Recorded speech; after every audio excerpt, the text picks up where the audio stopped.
Rachel. Our current and future CAs are eager to know more about the new CPA program that would be introduced if unification were to take place. Will the new pre-certification program be as rigorous as the current CA program? Can you give us any indication of what this new CPA program would look like? Well, Natasha, I think our profession has always valued its pre-certification program and the rigor that's involved with it. When you look at the new CPA model, it is very similar to our current CA program. It takes the best of the CA program as well as integrates some of the concepts from the other designations. Students will begin by completing 2 core modules, and every student will take the same modules. These will be the foundational modules, and they'll make sure the students have that underlying knowledge they need in areas such as financial accounting, management accounting, tax.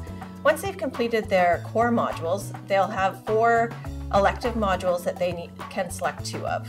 If they select audit and tax, it'll be very similar to the current CA competencies. Once they've completed their elective modules, they will then have a common module that they all take together. And this is building on the CMA program, in which case they will be doing a board study and a group project.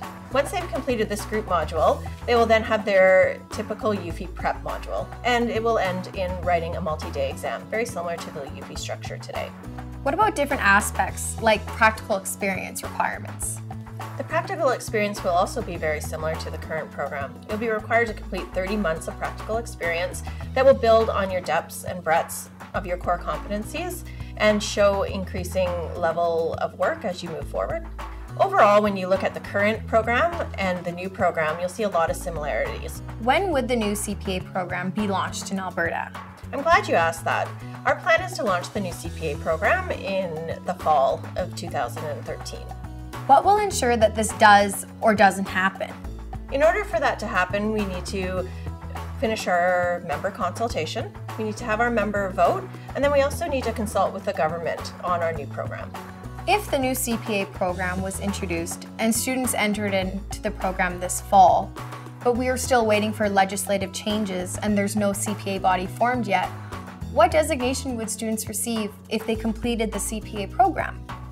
Regardless of what program is taken in Alberta, the designation you'll receive when you complete the program will be that available under our current legislation. If we have the CPA legislation in place, then you'll receive a CPA designation. If CPA legislation is not in place, then the current CA designation will be received. What are the admission requirements and prerequisites for the new CPA program? As we transition from the CA program over to the CPA program, we are still working on the prerequisites. We're hoping to be able to release those soon. Every indication is that the prerequisites will be substantially equivalent to the current CA prerequisites. We will be working with the post-secondary institutions to identify if there are any gaps between the current program prerequisites and the prerequisites that are required as we move forward. We'll then work with the students to ensure that they receive these prerequisites in as seamless a fashion as possible. There will be some modules available for them to update their knowledge to ensure as they move forward that they're successful in their program.